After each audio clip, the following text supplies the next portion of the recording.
Hi, my name's Kate Locke. I'm a Marine Conservation Officer at the Cymru Marine Conservation Zone.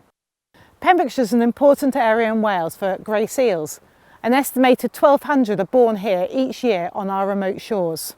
We complete an annual survey to try and monitor the seal pups from when they're born through to when they molt to their adult pelage. We've been completing these surveys since the 1980s, and this long-term data set has helped us gather evidence on the health of the population so we can protect it for the future.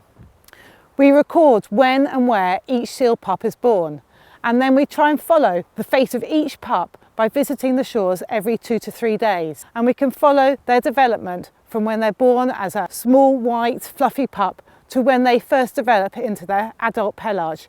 This takes approximately 15 to 20 days, and then the seal pups have to fend for themselves in their new adult life.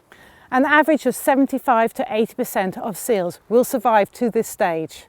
The largest natural challenge for grey seals is the weather, when autumn storms will hit our shores and there will be some fatalities. However, a growing threat of plastic pollution is also there, and netting can be found sometimes around the necks of some of the seals. Seal diet studies have also shown that small pieces of plastic have been found in their faeces.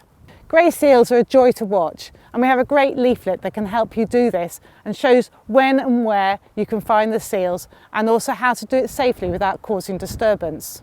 You can pick up one of these leaflets in our marine exhibition or download it from the website.